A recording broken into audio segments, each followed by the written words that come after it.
Nasawi ang isang babaeng masahista nang hampasin siya sa ulo at saksakin ng kanyang kliyente sa Bulacan. Ang ugat ng krimen, ang pananampal ng biktima dahil sa kulang na bayad ng suspect na bigong makascore ng extra service. Nasa frontline ng balitang yan si Gary De Leon.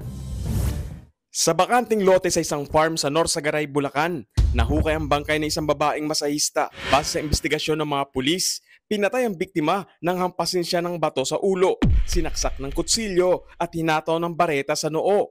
Suspect sa krimen ang trabahador ng farm si alias Tano. Ayon sa mga pulis, tinawagan ni Tano ang biktima para magpamasahe sa kubo sa pinagtatrabahuang farm. Kalaunan, nagkaroon doon ng pagtatalo ang dalawa na nauwi sa pagpatay sa masahista.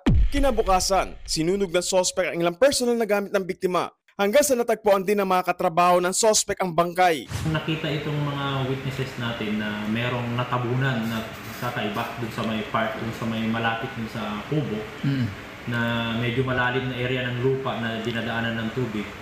Hinukay nila ng konti, yun nakita nila na may nakabaon dun na tao na Nagsagawa na ng follow-up ang mga pulis at nahuli ang suspect na nagtatago sa Lemery, Batangas. Nakuha sa kanya ang cellphone ng biktima. Natagpuan din ang pala na ginamit sa paghukay sa pinaglibingan sa masahista. Inamin ng suspect sa mga pulis ang krimen. Hindi niya raw binayaran ng buo ang masahista dahil gusto daw niya ng extra service.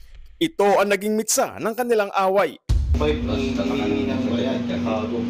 Pagkatapos mo, ginawa kong 2,000. Pero magbigay ka ng 2,000. Oo, sir.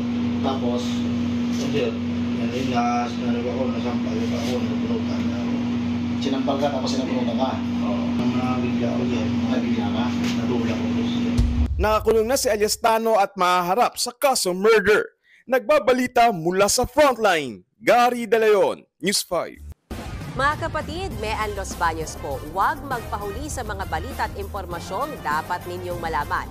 Para sa mas malawak na balitaan at diskusyon, mag-follow at mag-subscribe na sa social media pages ng News 5.